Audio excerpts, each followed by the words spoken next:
Hello anime gang. तो आज हम एक्सप्लेन करने वाले हैं जुजुत्सु काइसेन के चैप्टर 258 को। तो चैप्टर की शुरुआत में हम देखते हैं दो ब्लैक फ्लैश लगने के बाद गोजो सातोरू ने अपनी यूनिक रिवर्स कर्स टेक्निक बना ली थी। इस टेक्निक का वर्णन उसके ब्रेन के डिफरेंट पार्ट्स पर पड़ता है। बिल्कुल ऐसे ही कर्स इसका राजा रियोमिन सुकुना भी अपने कटे हुए हाथ को रीजनरेट कर सकता था, या फिर वो कर पाता। पर यूजी इतादोरी ने लगातार 7 ब्लैक फ्लैश मारे, जिसकी वजह से उसकी और फुसिगुरो में सोल के बीच में बाउंड्री काफ़ी वीक हो चुकी थी। इस चीज़ की वजह से वो अपनी रिवर्स कर्स टेक्निक को रिस्टोर नहीं कर पाया। मिगेल कहता है, तुम अच्छा लड़े लार्वे, तुम्हें सच में अपना काम आता है। लार्वे कहता है, स्वर्ग पास है। तभी मिगेल कहता है, यह क्या है? Domain expansion. Melbourne and shrine उस काली चिंगारी के साथ उसके राजा का डोमेन वापस उसके पास आ गया। हेड साइंस को बदल कर और अपने दिमाग के उस हिस्से का इस्तेमाल करके जिसके ऊपर इन्फाइनाइट वर्ड का असर नहीं हुआ था, रियोमिन सुकुना ने एक और बार अपना डोमेन कास्ट किया। बाइंडिंग बोझ की वजह से इसकी आउटपुट और रेंज में कोई फर्क नहीं पड़ा था। मीमे के क्रोज वहाँ से भाग रहे थे। फ्लैशबैक में अकारी कहता है, जो भी लड़ना चाहते हैं उनके पास रिवर्स कर्स टेक्निक होनी चाहिए या फिर एंटी डोमेन टैक्टिक। माकी कहती है, फिर तो मैं नहीं लड़ पाऊंगी, मैं तुम्हारी बात नहीं कर रहा था। चोजो कहता है, मुझे लगता है यूजी और मैं रिवर्स टेक्निक को मैनेज कर लेंगे। यूजी कहता है, क्या मैं? चोजो कहता है, ईरी, हकारी, ओकोसु और मैं हमेशा सोचता हूँ कि जो खून तुमने खोया है तुम उसे कैसे रीजनरेट करते हो। हकारी कहता है, मुझे नहीं पता, मैं ऑटो पायलट पर होता हूँ। यूटा कहता है, मैं भी अपने इंस्टिंक्ट पर काम करता हूँ। सोको कहती है, मैं अपनी कर्स एनर्जी को ब्लड में बदलती हूँ। ऐसे बहुत से लोग हैं जो रिवर्स कर्स टेक्निक का इस्तेमाल कर सकते हैं पर बाकियों को हील नहीं कर सकते। इसका सबसे बेसिक रीज़न है इसका इस्तेमाल करने का तरीका, और दूसरा है कि टारगेट की बॉडी पर कई बार स्टेटमेंट को रिफ्यूज़ कर देती है। कई बार ऐसा होता है जो कि बंदा हील कर रहा है उसकी कर्स एनर्जी इस ट्रांसफिगरेशन को रिजेक्ट कर देती है, और कई बार जिस बंदे को हील कर रहा है उसकी बॉडी रिजेक्ट कर देती है। इसीलिए ट्रीटमेंट केस बाई केस होते रहते हैं। चोजो कहता है, मुझे भी यही लगता था, मेरी बॉडी कर्स एनर्जी को ब्लड में बदल सकती है। अगर यूजी हमारे भाइयों को एब्जॉर्ब कर लेता है तो वो भी शायद ऐसा कर पाएगा, और इतना काफ़ी नहीं है। हमारी बॉडी स्पेशल बनी हुई है और उसे रिवर्स कस्ट टेक्निक के लिए ज़्यादा कस्ट एनर्जी नहीं चाहिए। सोको कहती है, इसका मतलब तो हमसे ज़्यादा काफ़ी तेज़ आसानी से सीख सकते हो।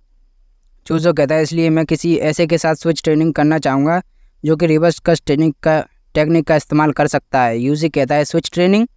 यूयू ही बताता है, मेरी टेक्निक है टारगेट के टेलीपोर्टेशन। अगर मैं तुम्हारे साथ हूँ तो मैं किसी आदमी या फिर जगह के पास टेलीपोर्ट कर सकता हूँ जिससे पहले मैंने मार्क किया हो। हम शरीर और आत्मा को अलग अलग चीज़ें सोचते हैं, पर अगर शरीर एक डब्बा है तो आत्मा उसके अंदर रखी हुई चीज़ है। इसे एक बर्थडे प्रेजेंट की तरह सोचो। हम उस डिब्बे के अंदर जो कुछ भी रखा है उसे अपने आप नहीं बदल सकते। यूजी कहता है, क्या? हकारी कहता है, पहले उसके एक्सप्लेनेशन को सुनो। यूयू ही कहता है, पर जिसका वो बर्थडे प्रेजेंट है, अगर उसकी परमिशन हो तो हम उसके अंदर सामान को ले सकते हैं। इसका मतलब है कि मैंने 2 इंडिविजुअल्स को मार्क किया है और उनके अंदर की आत्मा को स्वैप कर सकता हूँ। तो बताओ, तुम्हें समझ में आया? यूजी कहता है, मुझे उस कर्स स्पिरिट माइतो की याद दिलाता है जिसे मैं एक बार लड़ा था। उसके पास ही बॉडी और सोल को अल्टरनेटिंग एबिलिटी थी। अगर हम उसकी आत्मा को स्वैप करेंगे तो क्या उसकी बॉडी का शेप नहीं बदल जाएगा? यूयू ही कहता है, तुम्हें चिंता करने की ज़रूरत नहीं है, मैं उस डिब्बे के अंदर रखी हुई चीज़ को बिना डब्बे को खोले हुए चेंज कर सकता हूँ। किसी को भी नहीं पता लगेगा कि वो डब्बा खुला है या फिर नहीं। कुसका भी कहता है, इटाडोरी, तुमने एक सॉर्सरर के हिसाब से काफ़ी ज़्यादा ग्रोथ की थी, क्या तुम्हें पता है ऐसा क्यों है? यूजी कहता है, क्या शायद ये मेरा टैलेंट है? नहीं, ये सुकना है। अगर तुम एक ही चीज़ को बार बार करते हो तो तुम्हारी मसल मेमोरी बन जाता है। सुकना ने तुम्हारी बॉडी के अंदर अपनी टेक्निक का इस्तेमाल किया है। इसका मतलब तुम्हारी बॉडी को याद है कि एक स्पेशल ग्रेड जुजुत्सु का इस्तेमाल करना कैसा होता है, इसलिए तुम अपनी क्विक अंडरस्टैंडिंग के लिए उसे थैंक यू कह सकते हो। हम स्विच ट्रेनिंग के साथ भी ऐसा ही करेंगे। तुम सबसे पहले मेरे साथ स्वैप करोगे, मैं तुम्हारे अंदर अपनी कस्ट एनर्जी मैनिपुलेशन और सिंपल डोमेन को डाल दूंगा। अकारी कहता है, पर क्या यह बाइंडिंग वो नहीं है जिसके मुताबिक हम शैडो स्कूल से बाहर के लोगों को सिंपल नहीं सिखा सकते? मीमे कहती है, चिंता करने की ज़रूरत नहीं है, मैंने उसे संभाल लिया है। तो तुम इतना खुश क्यों हो रही हो? यूयू कहता है, मैं 1 महीने में सिर्फ 2 बार ही सोल को स्वैप कर सकता हूँ, इसलिए अपनी पेयरिंग को अच्छे से चुनना। प्रेजेंट में यूजी कहता है, new shadow style simple domain. यूजी सिंपल डोमेन की वजह से उस डोमेन से बच पा रहा था। यूजी सोचता है, मैं बता सकता हूँ कि ये डोमेन पूरी तरह पूरा नहीं है, ओपनिंग जरूर होगी, मुझे इसे सहना होगा। यूजी तादोरी सही था, इतनी मुसीबत के बाद भी र्योमिन सुकना उतने ही बड़े बड़े स्लैशेस का इस्तेमाल कर रहा था जितने बड़े स्लैशेस का उसने शिबुया के अंदर इस्तेमाल किया था। अब की बार उसने अपने डोमेन के बाहर आउटर बैरियर भी लगाया है। ऐसा करने के लिए उसने अपने डोमेन पर एक बाइंडिंग बो लगाई है जिसके मुताबिक